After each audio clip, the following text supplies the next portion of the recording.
Hello, my name is Marion, and I'm come from France. I will talk about my experience when I went to Nepal during 3 weeks.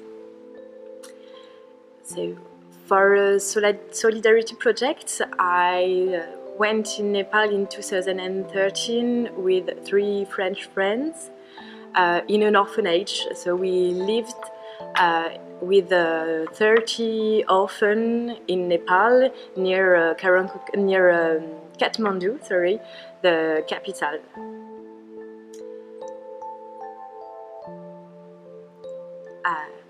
My experience was really interesting. I learned many things, and I think that I came back in France with more open-minded than before.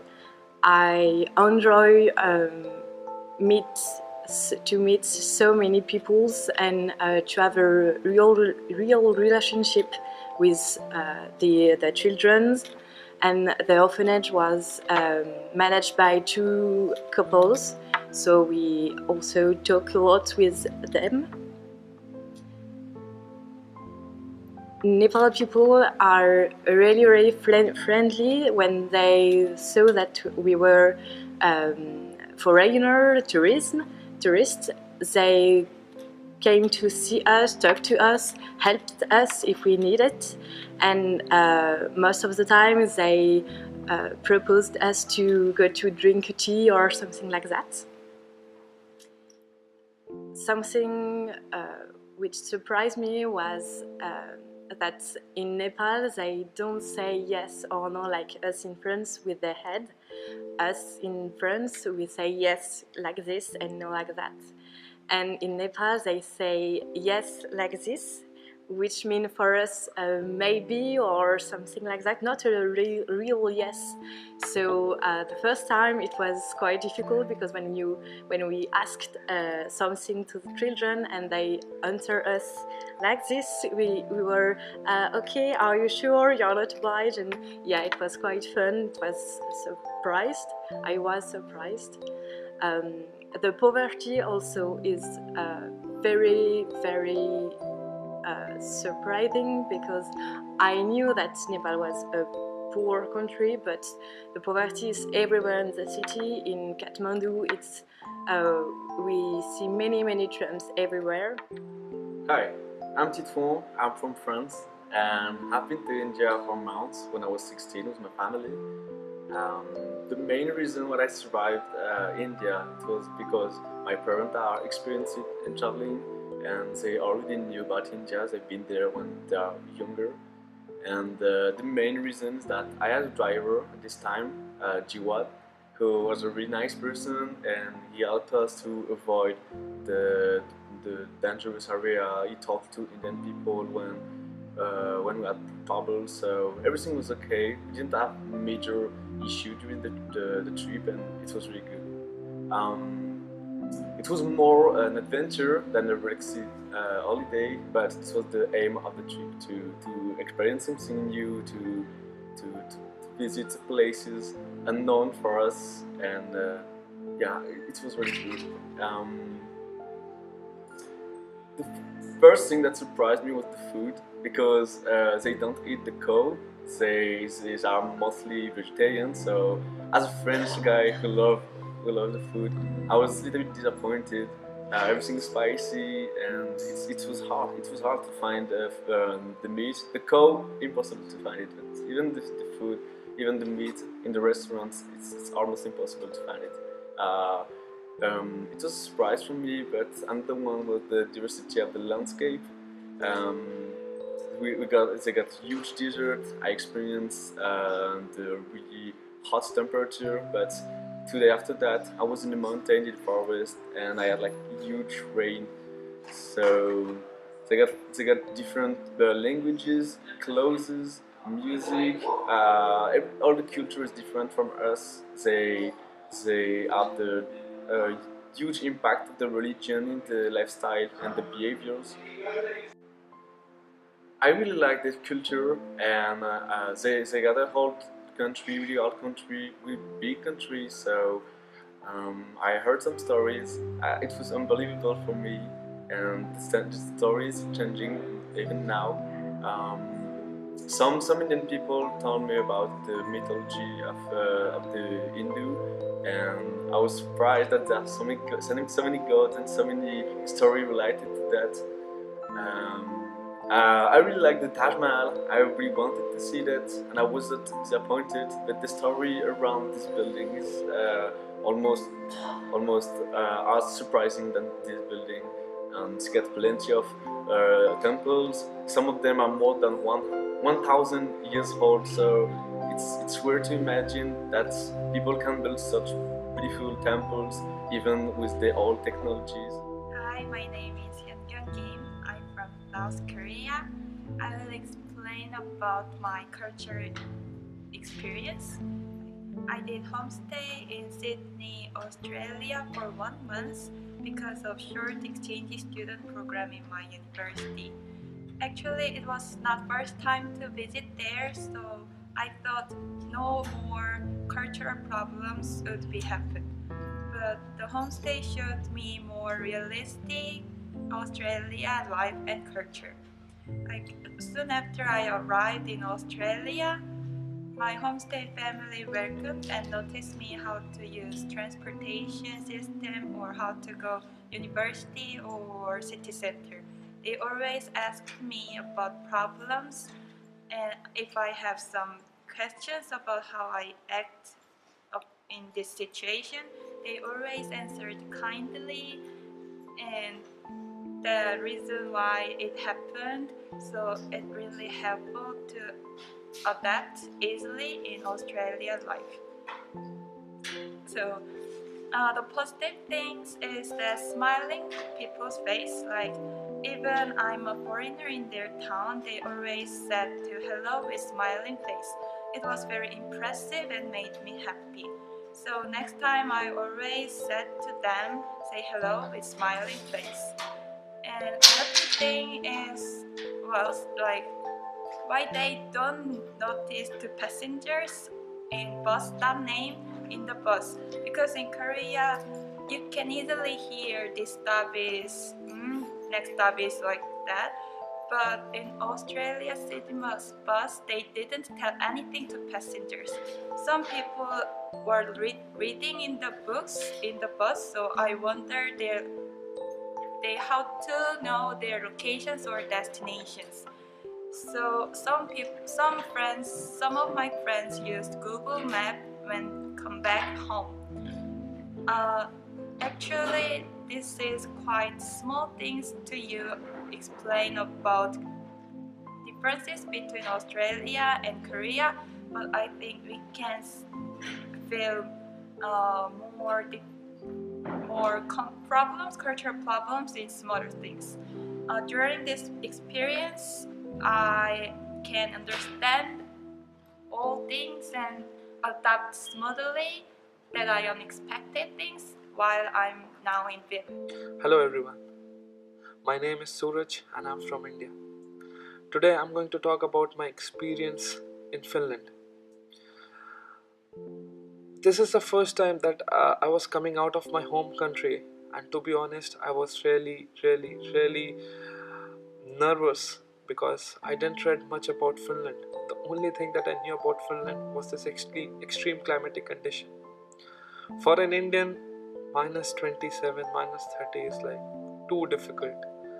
And I still remember the day when I boarded my flight in New Delhi. It was plus 35 degrees centigrade over there. And when I landed in Helsinki, it was plus 12. And I was already freezing to death then. But now I think I have get accustomed to this climatic conditions, and I have survived 2 winters, so you can guess from that. Talking about something unexpected was the sauna culture in Finland.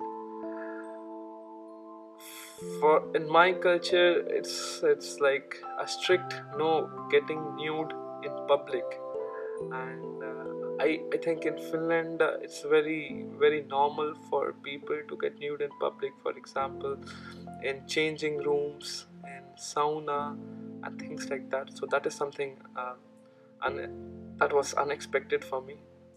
Talking about my negative experience, was the first 1 week of when I was in Lappeenranta.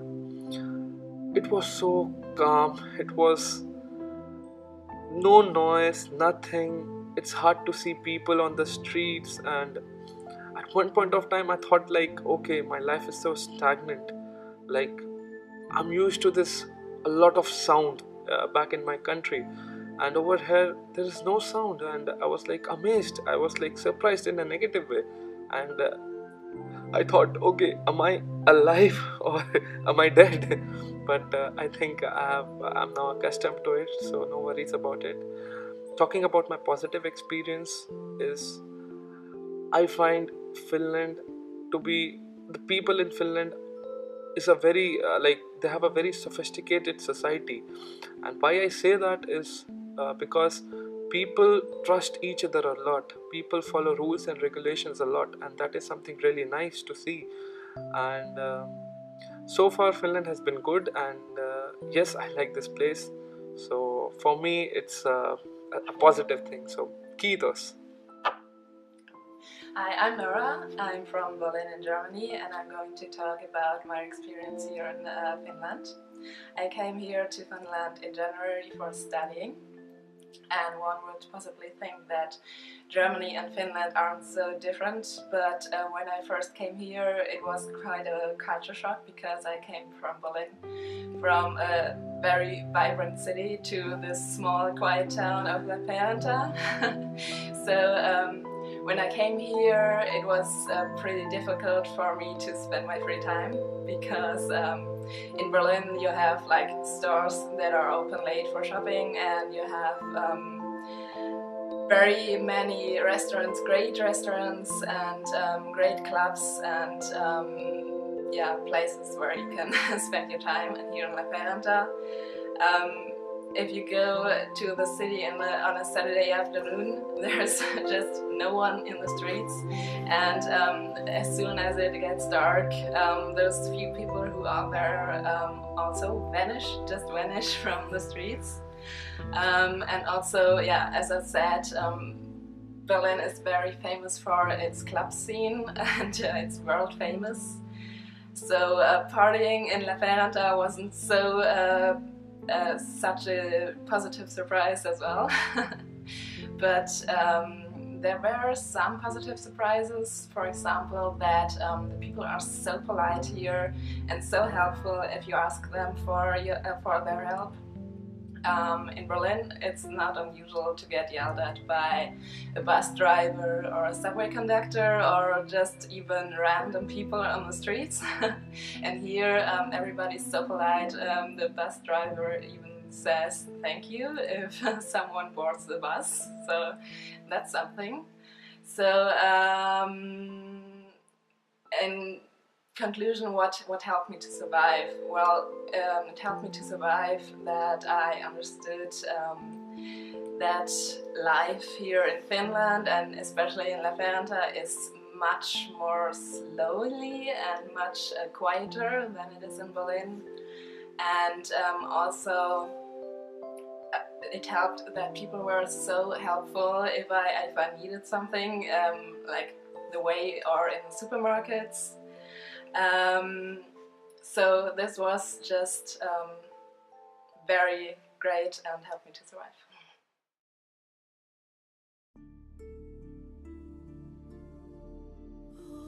If I have the opportunity to go back in Nepal, I will take it, because I would like to see again children that I meet there, and there is many things that I didn't do in Nepal because I had not enough time. So I would like to go there again, to see other things, other cities, to go in mountains, of course, because there is Himalaya. And yes, I really would like to see the children that I meet, and to see how they are now and how they grew up. If I had the chance to go back to India, of course I will be back there. In fact, my father was there when he was younger, and he told me, yes, one day I will go back to this place. And now I've been there with him, and I know his feeling, and I feel the same thing. I want to go back then, maybe later, maybe with my own family. But yes, of course, it's a huge place. I maybe so 5% of the country, and I want to see the rest. If I have opportunity to come back to Australia, I say yes, because I have good memory during one month experience in Sydney, and in there I have homestay family and other foreign friends, and I think it's not quite different for my lifestyle. And yes, I had good memory for 1 month. I want to go back there. If I am given the chance to return back to Finland, then I would say yes, I would definitely take this opportunity, because Finland has been really nice with me, and I really liked the place, the beautiful places, the people, and now I have started enjoying the winter as well. So I think no matter what time of the year I'm given the opportunity, I would definitely come back to Finland. If I was given the opportunity to come back to Finland, I definitely would. But I would come in summer, because winter is, well, I have seen that, and I would really love to see Finland in summer.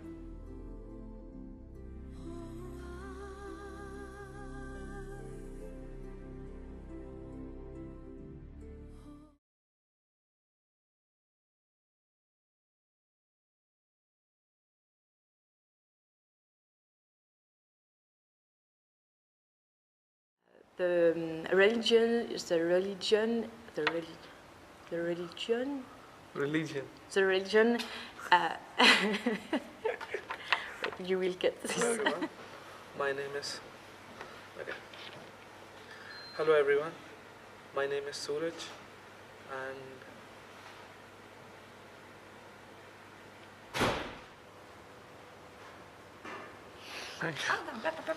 The behaviors. Got it.